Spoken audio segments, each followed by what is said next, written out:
কিছু কেস কামারি হুমকি ধমকি, যেমন আমার এক কর্মী, তাকে আওয়ামী লীগের তকমা দিয়ে অ্যারেস্ট করানো হচ্ছে, এরকম বাখেরগঞ্জে দেখা যায়, অথচ আমার কর্মী বলে আওয়ামী লীগ। এখন আওয়ামী লীগ প্রমাণ করতে করতে যে আওয়ামী লীগ না, এর মধ্যে নির্বাচনের শেষ। প্রচার প্রচারণা কেমন চলছে আর সার্বিক অবস্থা কেমন দেখছেন ভোটের মাঠে? আলহামদুলিল্লাহ খুব ভালোই চলতেছে। নেতা কর্মীরা উৎসাহ উদ্দীপনার সাথে প্রচার করতেছে। আলহামদুলিল্লাহ সবাই সারাও ভালো।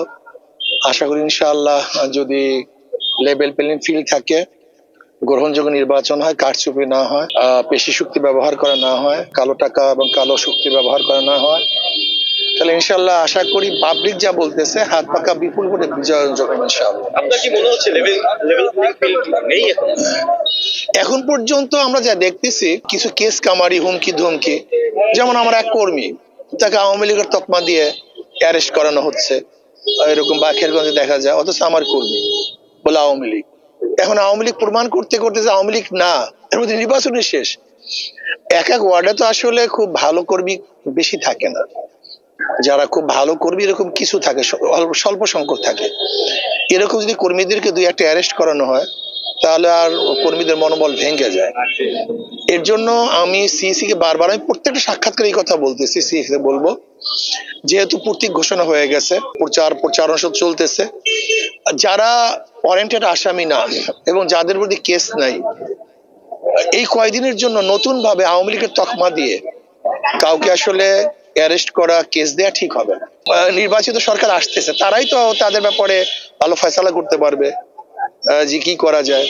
কাজে আমি ইসি অনুরোধ করব এবং প্রশাসনকে বলবো, লেভেল প্লেইং ফিল্ড কে রক্ষা করার জন্য কোনো অবস্থাতেই যাদের বিরুদ্ধে ওয়ারেন্ট নাই, মামলা নাই, এরকম কাউকে আওয়ামী লীগের তকমা দিয়ে কোনো অবস্থায় হয়রানি করা যাবে না। যদি হয়রানি করেন লেভেল প্লেইং ফিল্ড থাকবে না। ঝুঁকিপূর্ণ কেন্দ্রগুলো নিয়ে কি বলবেন? এটা প্রশাসনের দায়িত্ব যে প্রত্যেকটা কেন্দ্রে যেন নির্বিঘ্নে প্রত্যেকটা ভোটার জন্য ভোটাধিকার প্রয়োগ করতে পারে। প্রশাসনকে বলবো তারা চিহ্নিত করে কোন কোন ভোট কেন্দ্রগুলি ঝুঁকিপূর্ণ, এই ঝুঁকিপূর্ণ ভোট কেন্দ্রগুলিকে নির্ধারণ করে চিহ্নিত করে তারা যেন ব্যবস্থা গ্রহণ করে। আমরা আজকে মাঠ পর্যায়ে দেখেছি যে একই দিনে গণভোট এবং জাতীয় সংসদ নির্বাচন যে অনুষ্ঠিত হবে, সাধারণ মানুষ গণভোট সম্পর্কে দে হ্যাভ নো আইডিয়া। এই বিষয়ে কি বলবেন? এটা তো আমি আগেই বলেছি, আমরা তো বলছি এটা তামাশা। যদিও তামাশা হয়ে গেছে, কিছু করার নেই।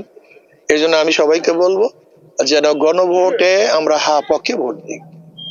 আর সর্বোপরি সবশেষ প্রশ্ন, যে কত ভোটের ব্যবধানে জিততে পারেন কি?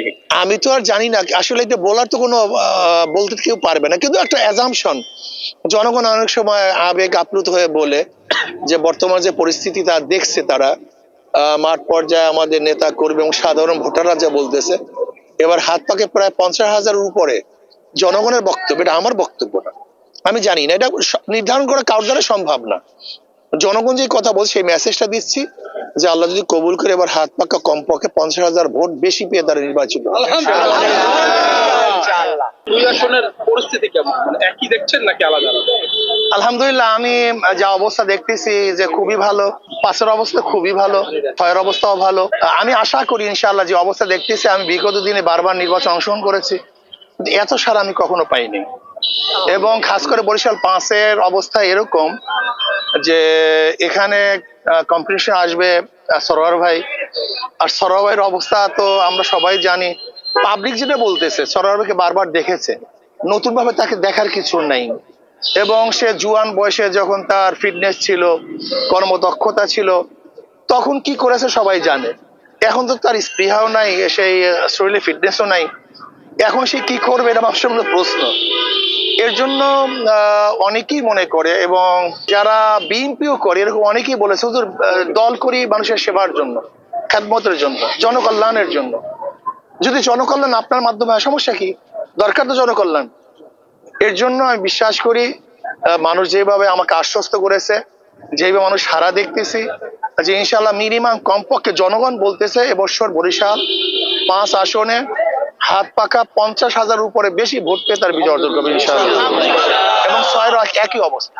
অভিযোগ একটু, শুধু অভিযোগ যেন প্রশাসন কাউকে নতুন ভাবে যাদের বিরুদ্ধে কেস নাই এবং ওয়ারেন্টেড আসামি না, এরকম কাউকে যেন আওয়ামী লীগের তকমা দিয়ে নতুন অ্যারেস্ট না করে। তা হবেটা কি?